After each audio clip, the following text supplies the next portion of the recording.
ভক্তি যেখানে গভীর, বৈভব সেখানে তুচ্ছ। কোটি কোটি টাকার মালিক, গেমার দুনিয়ার তারকা, তৎসৎ আইপিএল এর জমকালো গ্যালারিতে গলায় কোনো সোনার চেন বা দামি গয়না নেই, বরং ঝুলছে তুলসীর মালা। হ্যাঁ, কথা বলছি বলিউড অভিনেত্রী আনুশকা শর্মাকে নিয়ে। কিন্তু হঠাৎ কেন এই পরিবর্তন? কিভাবে বদলে গেলেন বিরাট কোহলি এবং আনুশকা শর্মা? আসল ঘটনা শুরু হয় 2022 সালের দিকে।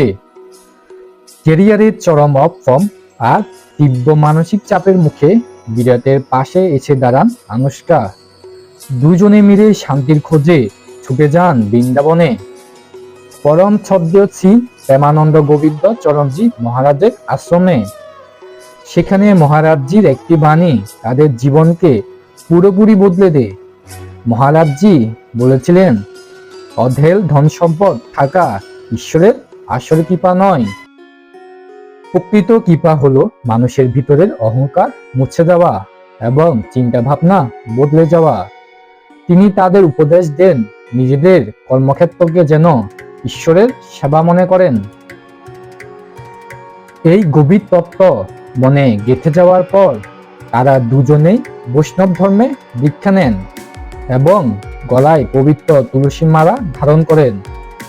দীক্ষা নেওয়ার পর থেকেই আনুশকা 24 ঘন্টা এই মালা পরে থাকেন এবং রাধা নাম জপ করতে থাকেন। চাকচিক্য আর ধন সম্পদ প্রদর্শনের এই যুগে বিরাট আনুশকা প্রমাণ করে দিলেন, আসল মানসিক শান্তি ও অভিজাত্য দামি গয়নায় নয়, বরং ঈশ্বরের প্রতি ভক্তি আর সরল জীবনযাপনে লুকিয়ে থাকে।